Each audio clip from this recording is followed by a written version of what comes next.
Introduction. Dear friends, you must have seen farmers working in paddy fields. They work for all day long. But have you ever wondered that where do they get that energy to do their work with full enthusiasm? Actually, like us, they also get this energy from the food that they eat. In other words, we can say that food is the main source of energy for our body to perform daily activities. We get our food from both plants and animals. Food has to be produced on a large scale to meet everyone's requirements. In this module, we will discuss about crop production and its management for the distribution of food.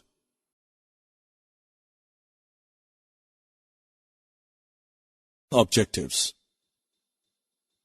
At the end of this module, you will be able to categorize crops on the basis of seasons in which they grow, list the types of tools used for plowing, list the advantages of manure and fertilizers, describe the different methods of irrigation, define weeds and weedicides, describe harvesting and storage of crop, explain animal husbandry.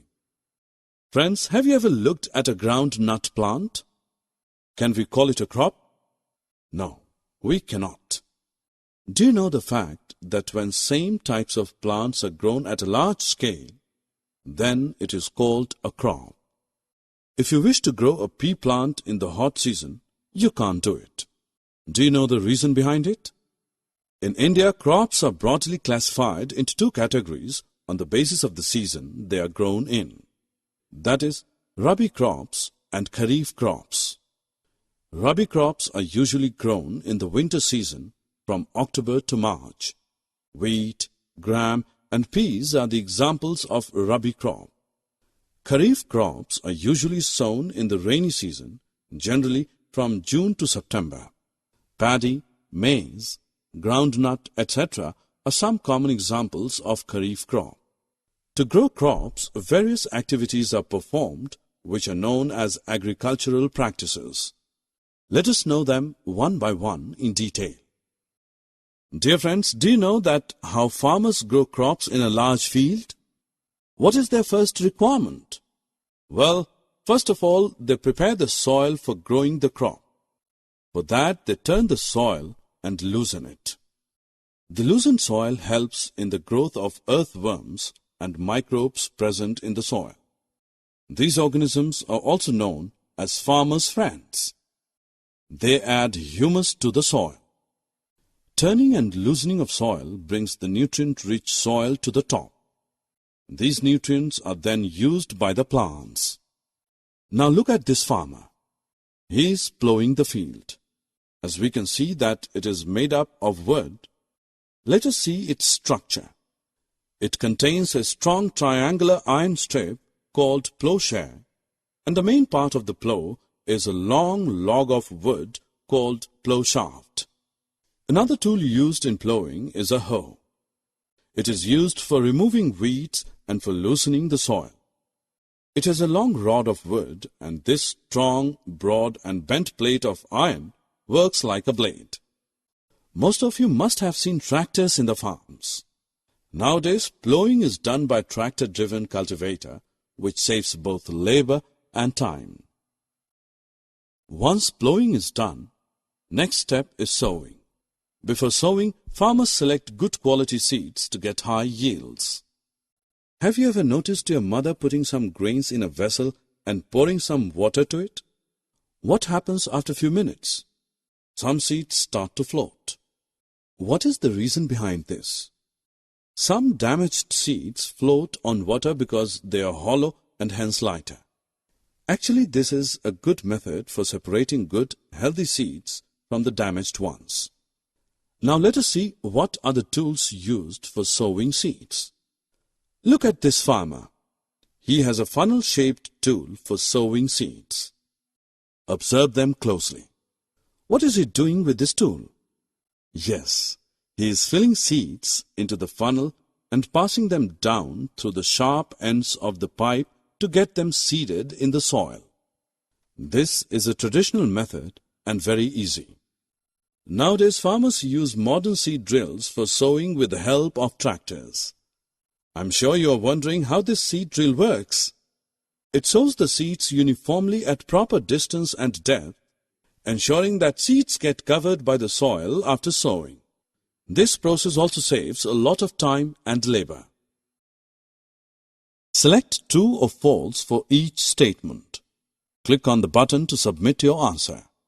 Friends, now let us move on to the next topic of this module. I am sure you must have heard the term manure many a times. Do you know what it is?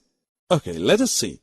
Manure is an organic substance obtained from the decomposition of plant and animal wastes. To make it, farmers dump plant and animal wastes in pits at open places where it is decomposed by microorganisms. Soil fertility and nutrients are reduced due to repeated cultivation of crops year after year. Farmers therefore add manure to the fields to replenish the soil with nutrients. This process is called manuring.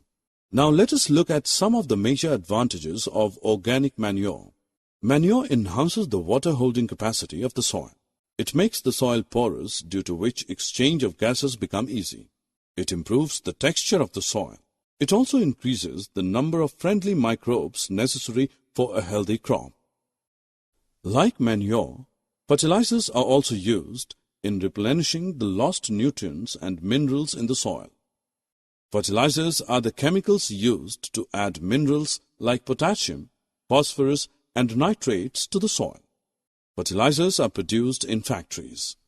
Some examples of fertilizers are urea, ammonium sulfate, potash, and NPK, nitrogen, phosphorus, and potassium. The use of fertilizers increases the crop yield.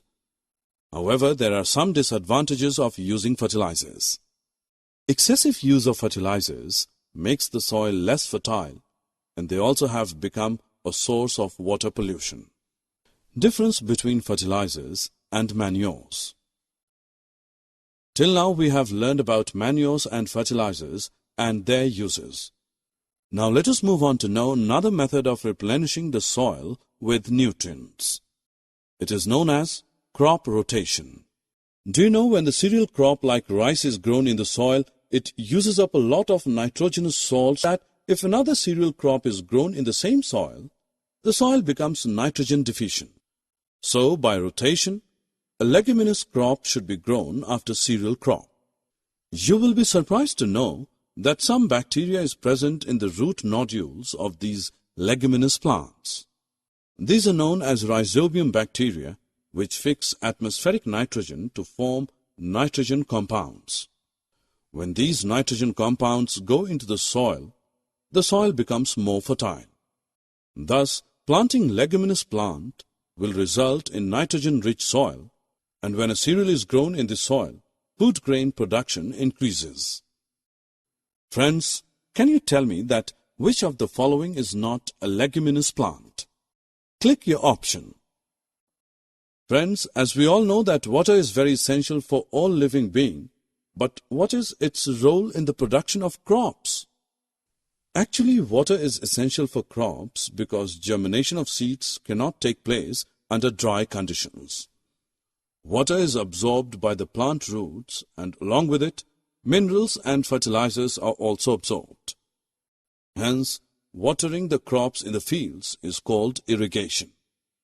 The time and frequency of irrigation varies from soil to soil, crop to crop, and season to season.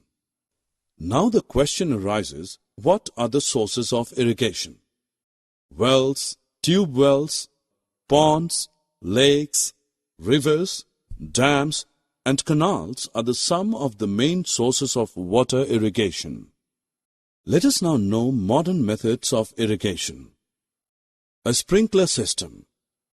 This system is most useful on the uneven land where sufficient water is not available. In this system, the perpendicular pipes, having rotating nozzles on top, are joined to the main pipeline at regular intervals. When water is allowed to flow through the main pipe under pressure with the help of a pump, it escapes from the rotating nozzles and gets sprinkled on the crop as if it is raining. Next is a drip system. In this system, the water falls drop by drop just at the position of the root. It is the best technique for watering fruit plants, gardens, and trees.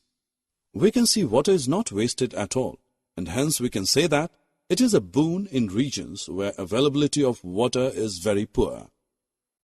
Friends, what do you think that the farmers do after the crop is mature? Yes, he cuts the crop. This process is called harvesting, and it is an important task. Now let us know how the harvesting is done. In harvesting process, crops are pulled out or cut close to the ground by using sickle or a machine called harvester. After this, the grain seeds are separated from the chaff. This process is called threshing. This is carried out with the help of a machine called combine, which is in fact a combined harvester and a thresher. Once harvesting is done, crops are stored in huge storages. We should keep some precautions to store crops because if the harvested grains are stored without drying, then they may get spoiled or attacked by organisms, and thus they will lose their germination capacity. So the grains should be properly dried in the sun to reduce the moisture in them. Do you know the fact that farmers store grains in jute bags or metallic bins, but for large-scale storage of grains, farmers use silos and granaries. Generally, people also keep dried neem leaves in an iron drum for storing food grains because these dried neem leaves protect the grains from pests and microorganisms.